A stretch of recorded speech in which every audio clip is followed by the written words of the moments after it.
Olá, boa tarde. Você acompanha agora as principais reportagens da semana da RIT. A nova rodada do auxílio emergencial injetou mais de 5 bilhões de reais na economia do país. E a maior parte desse dinheiro foi usada para pagar contas básicas, como de água e luz.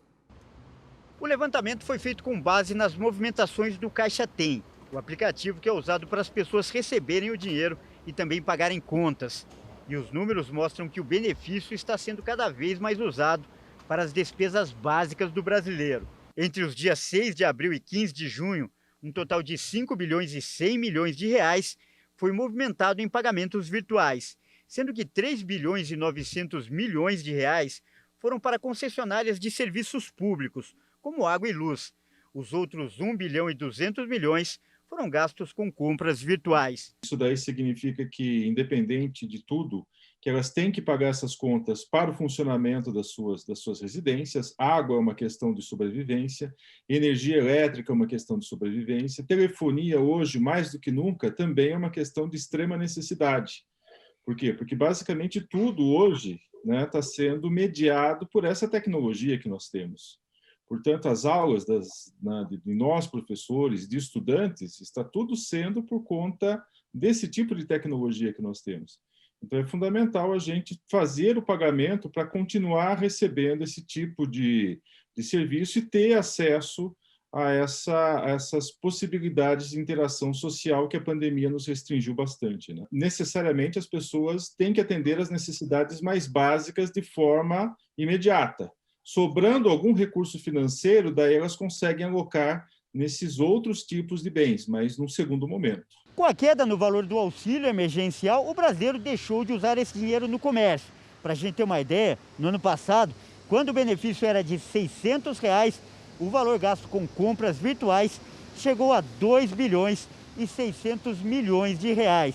Já agora, em 2021, quando a parcela é em média de R$ 250, o montante gasto pelo aplicativo caiu pela metade. Mesmo assim, o setor reconhece a importância do auxílio pago pelo governo. Um levantamento feito pela FEComércio projeta um crescimento nas vendas para o mês de junho de 5,7%.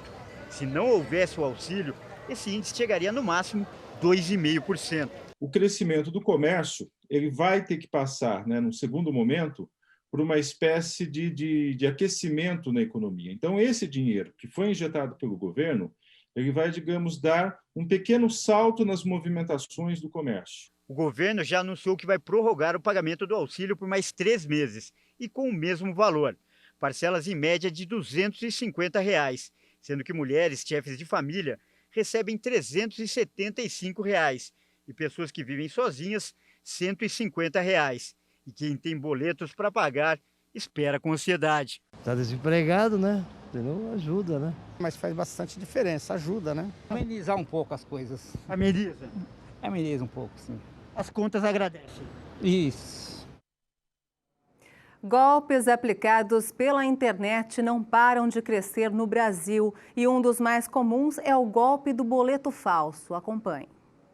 Juliana comenta que estava em negociação com a operadora de telefonia para pagar uma conta que teria vindo com valor indevido. A conta ela veio errada e eu entrei em contato para poder resolver. E justamente nessa situação, uma pessoa entrou em contato se dizendo atendente da operadora e ainda passou informações que deveriam ser confidenciais. Ele falou o nome do meu esposo, né? Não o nome completo, só o nome dele.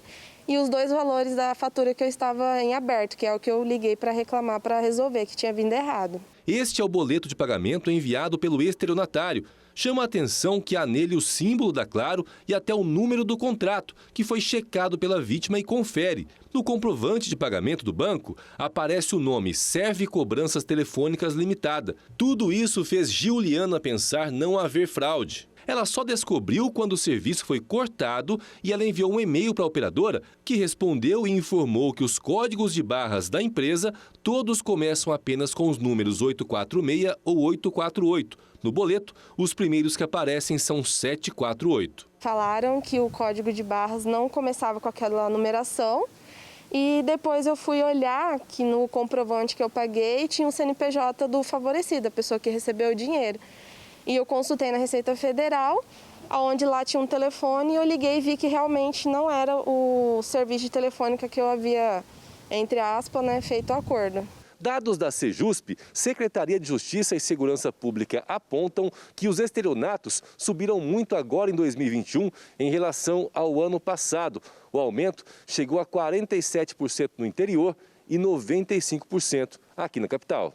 Os dados de janeiro a maio de 2020 apontam 1.068 casos na capital e 2.034 no interior. No comparativo, de janeiro a maio de 2021, são 2.080 em Campo Grande e 2.983 nas demais cidades. Já os dados de estelionato, apenas pela internet, apontam mais aumento. Nos 5 primeiros meses do ano passado, foram 125 na capital e 429 no interior. No mesmo período deste ano, 637 em Campo Grande e 895 no interior. O aumento foi de 410% na capital e 109% no restante do estado. Existem várias dicas relacionadas à verificação do boleto, como por exemplo, se o valor é o mesmo que consta na linha digitável, se a linha digitável possui a mesma sequência numérica do código de barras e vários outros elementos de confirmação. Mas o mais importante, uma dica simples e suficiente para evitar que você seja vítima desse golpe, é prestar muita atenção durante o pagamento do boleto. Seja por internet banking, seja por aplicativo do banco, porque nesse momento o aplicativo ou o internet banking vão mostrar para você quem é o verdadeiro beneficiário daquele pagamento. E se você constatar que o beneficiário do pagamento não é a mesma pessoa que consta no boleto, você deve interromper o pagamento nesse momento. Se você paga a fatura como eu no aplicativo, apareceu o CNPJ antes de você confirmar o pagamento, joga na Receita Federal. É trabalhoso, mas é melhor do que passar pelo que eu estou passando, pelo golpe. Uma dona de casa do Rio de Janeiro e um aposentado de Santa Catarina. Por trás dessas identidades comuns se escondem 2 verdadeiros heróis. Juntos, eles já ajudaram a salvar mais de 2.000 vidas nos últimos 50 anos. O que eles fazem? Doam sangue. Neste mês acontece a campanha para estimular doações de sangue, o Junho Vermelho. E nossa equipe de reportagem conversou com 2 dos maiores doadores do país. Vamos ver. A dona Valéria exibe com orgulho os braços. Olha as marcas que ficaram no meu braço após 25 anos de doação. O motivo é que essa dona de casa de 63 anos é considerada a maior doadora de sangue do Rio de Janeiro. Dos últimos 25 anos, ela realizou um total de 208 doações, todas registradas pelo Hemocentro do Rio. Quantidade de sangue que foi suficiente para ajudar mais de 800 pessoas. Quando eu não posso fazer, é muito difícil para mim quando eu não posso doar, sabe?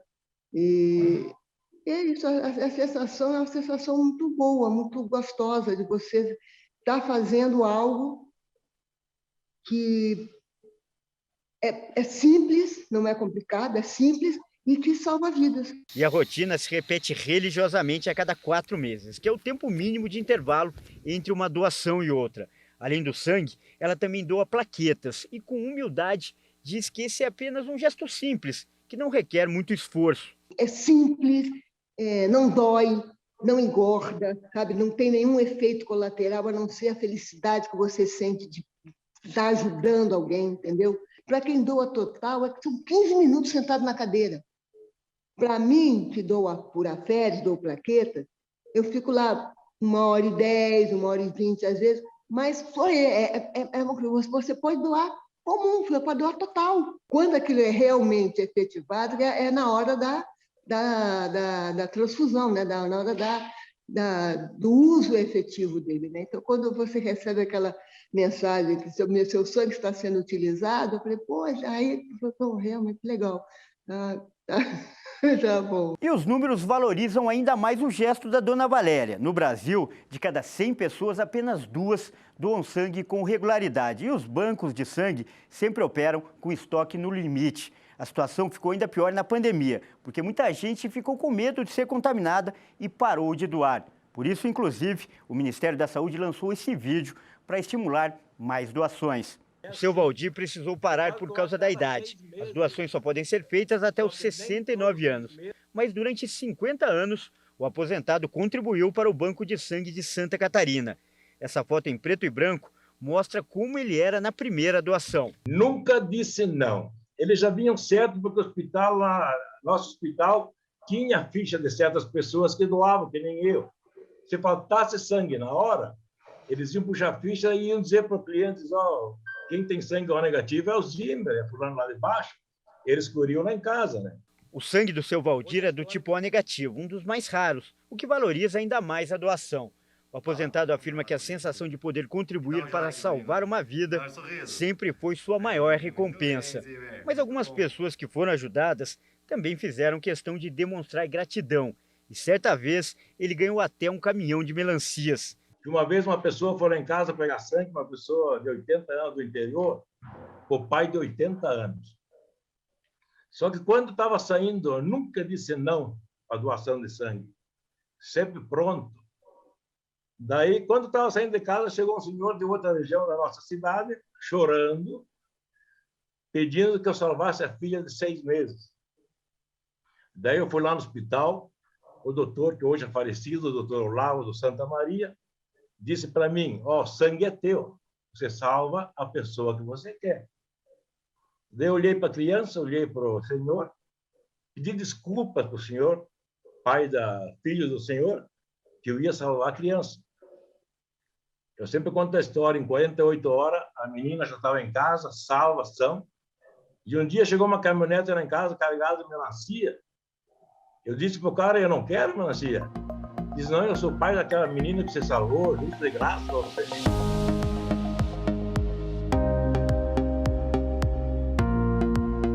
É muito bom, o que eu falo é muito bom. Quem não começou ainda, comece, porque não tem hora para começar. Tem hora para acabar, mas não tem hora para começar.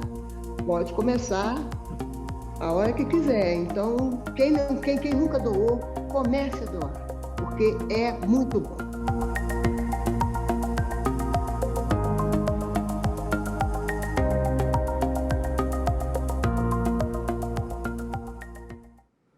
Que bacana, né? Belo exemplo.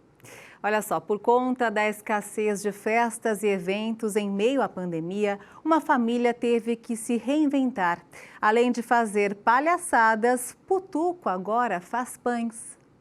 Pandemia, época ruim para muitos setores e um dos mais afetados é o das festas. Justamente a vida do palhaço, Putuco vendia balões e veio lutando para sobreviver. Toda vez que vinha um lockdown, dava aquele tapa no palhaço, sabe? Aquela coisa, você não podia nem vender balão, não podia sair, aí você ficava naquela situação, como que eu vou sustentar minha família, tendo eu uma criança pequena, né? Até que a esposa Renata teve a ideia. Eu falei assim, amor, eu vou fazer uns pão, você sai para vender? Aí ele falou, saio.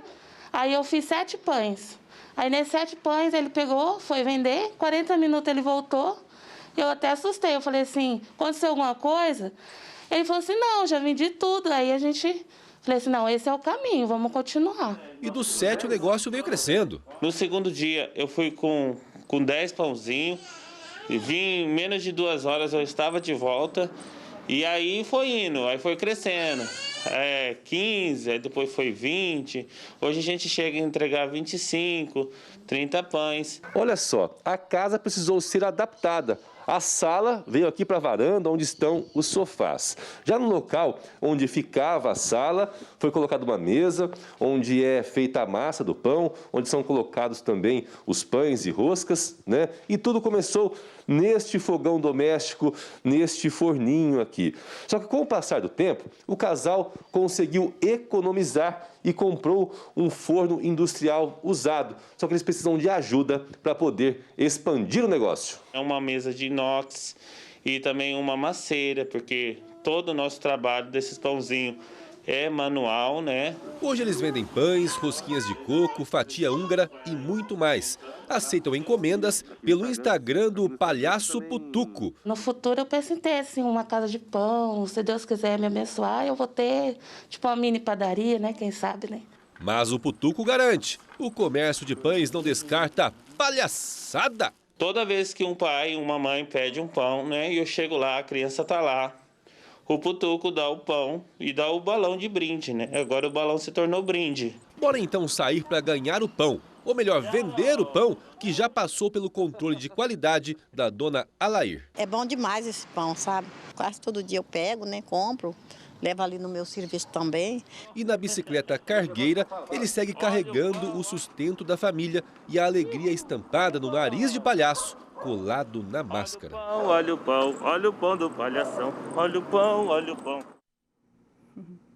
E você vai ver ainda nesta edição, vacinados, os idosos voltam a procurar as agências especializadas em pacotes turísticos para a terceira idade. E ainda, a zooterapia prova que a companhia dos animais faz muito bem para a saúde física e mental dos seres humanos. Os detalhes você confere daqui a pouco. Até já!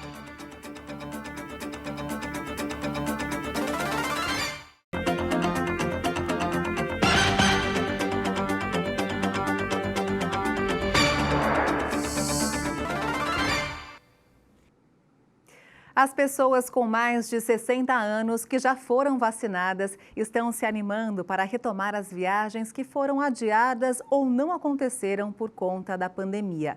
As agências especializadas em pacotes turísticos para a terceira idade têm registrado aumento na procura por viagens para o segundo semestre. A Regina ama viajar, mas com a pandemia, alguns passeios precisaram ser adiados. Ela tem 64 anos e faz parte do grupo de risco. Então, ficamos aqui esperando, aguardando que essa situação melhorasse, né? Que viesse a vacina, que os aeroportos fossem abertos, né? E que a gente pudesse retornar aos poucos, mas com segurança. Isso é muito importante, né? Agora, com a vacinação, muitos idosos que já foram imunizados se sentem mais confiantes e seguros em viajar pelo Brasil. Segundo a Pesquisa Nacional por Amostra de Domicílios Contínua, quase metade da população brasileira com mais de 60 anos já tomou a primeira dose da vacina. Uma parte desse público já está programando viajar. E isso traz um certo ânimo para o setor de turismo, que foi um dos mais afetados pela pandemia. A Cíntia, que é dona de uma agência de viagem, conta que com a campanha de vacinação, a procura por viagens para o segundo semestre começou a crescer. Os roteiros nacionais são os mais requisitados. Estavam já se sentindo muito presas em casa, porque eram pessoas muito ativas, acostumadas a sair. E sempre a gente ligava, conversava com elas. E elas, quando que vai ser essa vacina? Agora, a maioria, a grande maioria já está vacinada, estão todas felizes. Só algumas, assim, que ainda tem medo, mas a maioria já está querendo viajar, querendo sair um pouquinho de casa. Tá aumentando a procura, sim. Tenho até uma estimativa que eu fiz aqui, que já tem até mais ou menos umas 200 pessoas que fecharam pacotes agora para o segundo semestre.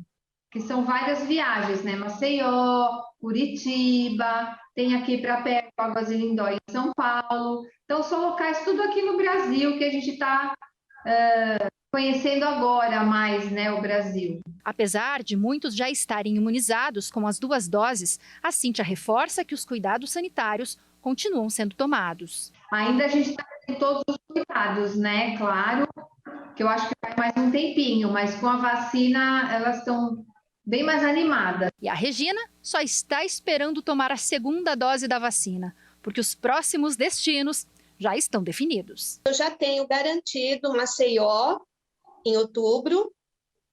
Antes eu vou para Santarém, Alter do Chão, no final de setembro também. Essa já está certa, já está garantida, já está paga.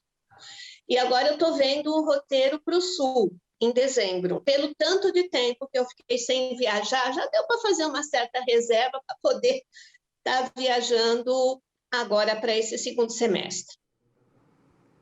Pelo menos 70% das indústrias do estado de Mato Grosso do Sul estão sofrendo com a falta de matéria-prima. Um exemplo são as empresas que dependem de produtos recicláveis. A fábrica de produtos plásticos que nasceu no estado tem 15 anos. Para a construção civil, produz mangueiras de polietileno e eletrodutos, além de embalagens como sacolas, sacos para lixo. Mas desde junho do ano passado, a indústria sofre com a falta de matéria-prima. Nesses últimos meses a gente está tendo bastante dificuldade pela falta de matéria-prima que a gente precisa utilizar aqui na nossa produção. Então é uma coisa que vem acontecendo. 50 funcionários são divididos em 3 turnos. As máquinas trabalham 24 horas para atender a demanda, que aumentou cerca de 30%. Desde o ano passado, 70% das indústrias sofrem com a falta de matéria-prima. A alternativa é buscar fora do estado. Consequentemente, o preço aumenta. Nesses últimos 12 meses, teve a questão de dólar que subiu, que influencia, e vai gerando toda uma cadeia de aumento de preços, levando ao aumento do que era anteriormente. 95% da matéria-prima utilizada na indústria que nós acabamos de ver vem daqui, da indústria de recicláveis. Alguns produtos aumentaram a produção, mas outros diminuíram. Fabrício explica que com a paralisação das cooperativas, reduziu a produção de recicláveis. Com esses lockdown que teve nas cidades, grande parte dos catadores que trabalhavam não puderam trabalhar ou deixaram de trabalhar nesse período e esse material parou de vir para a nossa empresa para ser reciclado. Com isso, muitos produtos que poderiam estar na indústria foram direto para o aterro sanitário. Esse material ele não é coletado, ele vai ser enterrado, ele vai para o aterro, sendo que ele podia estar vindo para as indústrias como uma fonte de matéria-prima novamente. 34 celulares são roubados por hora no estado de São Paulo e o prejuízo vai além do valor do aparelho. Quadrilhas especializadas conseguem entrar nos aplicativos de bancos e cartões de crédito para fazer saques, empréstimos e compras. A cena é comum no centro de São Paulo. Distraídas, as pessoas teclam ou falam ao celular. Muitos sabem do perigo, mas mesmo assim se arriscam. Você tem medo de ter o celular ou o aparelho roubado? Com certeza. Mesmo assim está se arriscando? Sim. Só lugares assim bem movimentados, que eu acho mais seguro. Mas é perigoso, você reconhece que é perigoso? Conheço, é perigoso. Não é em todo lugar que eu puxo um celular aqui, porque aqui os meninos tudo trabalha, né? Tô costume de vir aqui. Olha bem. Eu olho, com certeza. Na 25 eu não tenho coragem de puxar, e no Brás eu não tenho, né? Aqui porque aqui é mais tranquilo. No ano passado foram registrados em todo o estado de São Paulo 301 mil roubos ou furtos de celulares. Em média, foram 825 ataques por dia e 34 celulares levados por hora. E esse prejuízo vai além do valor do aparelho. A Polícia de São Paulo investiga a ação de quadrilhas especializadas que usam o telefone para ter acesso a aplicativos de bancos e também de cartões de crédito. E com isso, realizar transferências, saques e compras pela internet. Para isso, a preferência é pegar o celular enquanto a vítima está usando e a tela está desbloqueada. A pessoa que está falando despreocupadamente numa rua, sem prestar atenção no seu entorno, ou alguém está com o seu veículo no trânsito parado, com um aplicativo de rotas, de mapa aberto, isso facilita a ação de marginais que levam imediatamente para receptadores que também já têm os estelionatários que fazem a extração de dados dos celulares. Uma das vítimas foi o vereador de São Paulo, Marlon Russo, o Marlon do Uber. As imagens mostram como o criminoso roubou o aparelho que estava dentro do carro. Como o celular estava aberto, os criminosos tiveram acesso às contas bancárias do vereador e fizeram transferências de R$ 67 mil. Dinheiro que as vítimas não têm conseguido recuperar.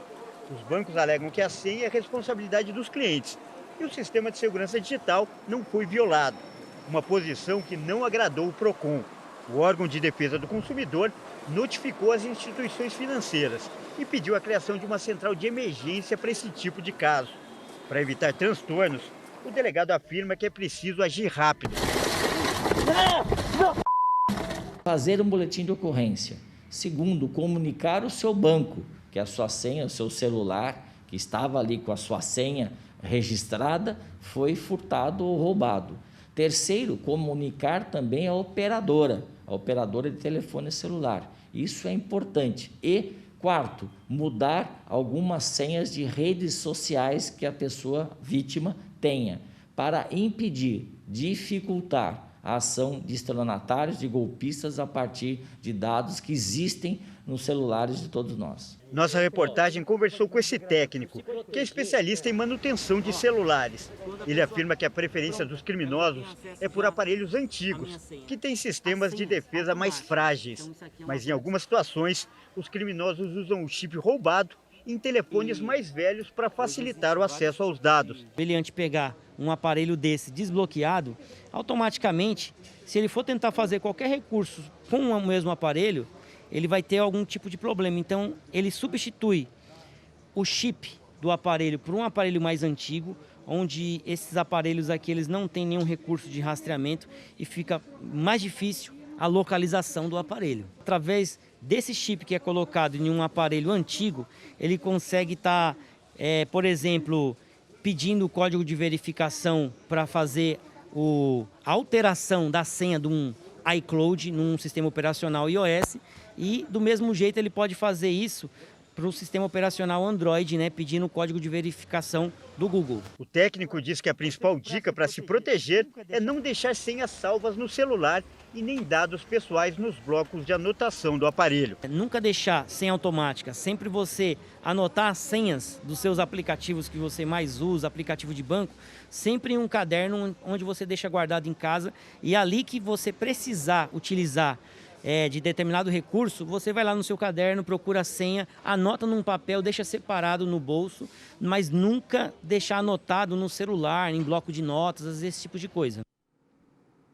Mais uma vez, a artista plástica campograndense Conceição dos Bugres traz orgulho para a cultura de Mato Grosso do Sul. Suas obras estão expostas no MASP, o Museu de Arte de São Paulo. Mariano cresceu vendo a avó entalhar a madeira, revestir as peças de cera de abelha e dar forma aos bugrinhos que ele faz até hoje para vender na casa do artesão em Campo Grande. Ela era índia, né? Bem dura mesmo, era fera mesmo, era aquelas pessoas antigas, né? Braba, viu?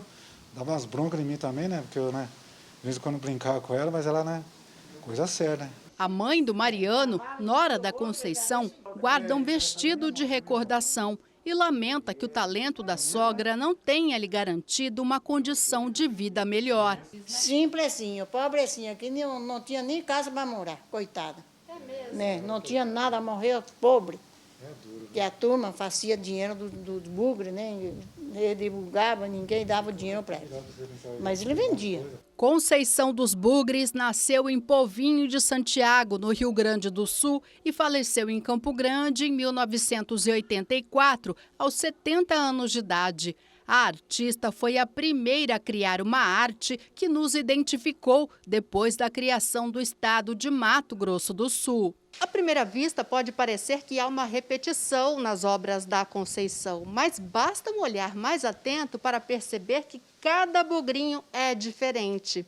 No MASP, as peças foram dispostas de modo que o público perceba esta singularidade, que é justamente onde está a genialidade da artista. O principal museu do Brasil, o MASP, em São Paulo, escolheu a artista sul-mato-grossense para abrir uma temporada de exposições de obras de mulheres escultoras que se destacaram na história da arte brasileira. A Conceição dos Bugres abre esse biênio porque a gente considera ela uma artista extraordinária, um nome fundamental para a história da escultura no Brasil, mas um nome também que ficou muito negligenciado nos circuitos sudestinos. Para a curadora da exposição, o que difere uma peça da outra, além do tamanho e da forma, são as pinceladas de tinta preta que dão vida aos bugrinhos. As esculturas elas se diferenciam bastante entre si, não apenas pelos subtipos, pela variação da posição da mão, ou do cabelo, ou da cor, da cera de abelha, mas porque ela consegue, com poucos traços, mudar muito a personalidade das esculturas. Com o livro catálogo da exposição, que reúne fotos e a história da artista, a nossa Conceição ganha o mundo. É o maior livro já dedicado às obras da artista, né? Nele a gente pode ver a fotografia da própria Conceição com as esculturas dela. É um livro todo especial, a capa é em tecido, ele é bilíngue, a gente chamou curadoras indígenas, curadoras de fora do Brasil, para fazerem leituras comparadas e também ajudar na ampliação, na pesquisa e na divulgação da artista. Esse é um livro que as pessoas podem adquirir em qualquer lugar do Brasil e que a gente espera de verdade que contribua para ampliação e popularização do trabalho da Conceição dos Bugres. A exposição fica em cartaz até o dia 30 de janeiro de 2022. Dona Soteira e Mariano já estão de viagem marcada. Estou emocionado, né? Eu gosto. E quando falou que estava lá naquela exposição, poxa, minha avó, eu vou lá depois ver lá, né? As turmas vão querer me conhecer. Ixi, eu vou ficar... Estou contente. Não vejo a hora de ir, né? A companhia dos animais faz muito bem para a saúde física e mental dos seres humanos. A maior prova disso é a zooterapia, uma técnica usada para pessoas com dificuldades de socialização, como a síndrome de Down e o autismo. A nossa equipe de reportagem foi conhecer uma fundação em São Paulo, onde os bichos têm um papel muito importante: ajudar crianças e jovens nos tratamentos. Vamos ver. A bicharada tá solta. Até parece que estamos num zoológico, mas na verdade não. Não é um zoológico. Eu falo que é muito difícil descrever o que realmente a gente é. Eu falo, a melhor forma de descrever, eu acho que cada um que está assistindo a gente aqui já teve um sonho incrível nessa vida.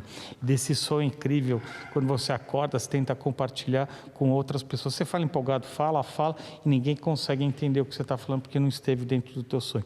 Hoje você está aqui conhecendo o meu sonho. Tudo começou com um peixe, aí o projeto cresceu, se desenvolveu e hoje são mais de 100 animais. A instituição, sem fins lucrativos, atua na educação ambiental e na terapia assistida por animais, chamada de zooterapia, que consiste em um tratamento em que auxilia crianças e jovens com transtorno do espectro autista e síndrome de Down. São terapias que o animal participa como coterapeuta. Ele é um facilitador da terapia, né? As crianças autistas, ela tem uma dificuldade com a socialização, então a gente faz atividade assistida por animais, que são dois tipos. É a terapia assistida por animais, que são o SET, né, que é o terapeuta, o coterapeuta e o paciente, e também tem a zooterapia, a atividade assistida por animal, que é o que a gente faz. A gente leva os animais para a instituição e faz a zooterapia em grupo. Então, a gente trabalha, né, a gente estimula a socialização, os animais, eles motivam as crianças a participarem, né, a estimular a questão tátil, né, que é uma das questões que eles têm dificuldade também. Então, a gente vê diversos benefícios, né, na zooterapia. Não é indicado para qualquer pessoa, para criança, adulto, idosos, com ou sem deficiência. E tem tudo que é tipo de bicho. Aves de diversas espécies, como araras, patos e até um emu, que é a segunda maior ave do mundo. Além, é claro, de belos flamingos. Tem camundongo, cervos, porco do mato, pônei e ovelha. Todos convivem em harmonia. A maioria dos animais que estão aqui na fundação foram doados por algumas pessoas que por algum motivo já não podiam mais cuidar deles. E além dos bichos ganharem um lar por aqui, eles já chegam com uma missão super importante, que é ajudar. Eles chegam, né, com essa missão de ajudar. A gente recebe eles aqui, às vezes a pessoa agradece muito, falou assim, nossa, muito obrigado por acolher eles aqui, mas na verdade eles vêm com uma missão tão linda, tão bacana, né, de chegar aqui, de conviver com os outros animais, né, de ter essa interação com os outros animais, com as pessoas e com as crianças especiais. Então todos que chegam aqui têm uma função especial.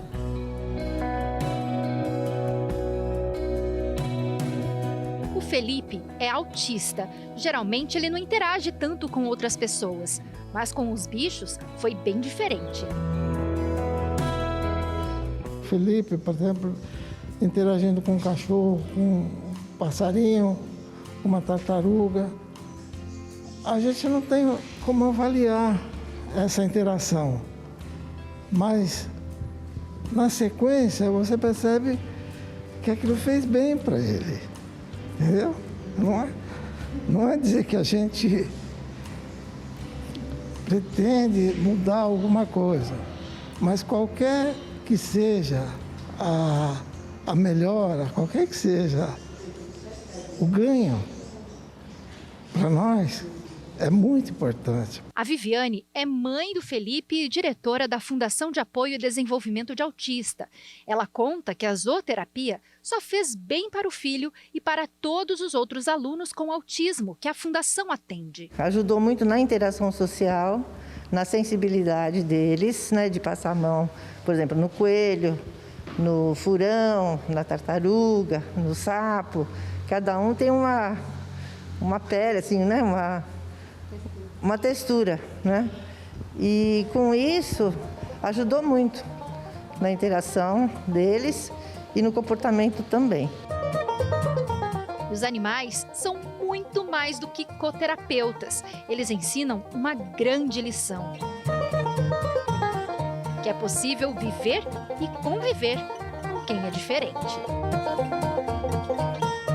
Para eles não importa como que cada um é por fora, e sim como que é cada um por dentro. Se eles conseguem conviver com a diferença, por que a gente lá fora não consegue fazer o mesmo?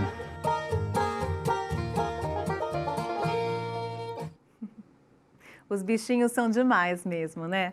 E essa edição termina aqui. Você acompanha outras informações durante a nossa programação. E se quiser rever as nossas reportagens, é só acessar o canal Hit Notícias no YouTube. Um excelente domingo para você e obrigada pela companhia. Tchau!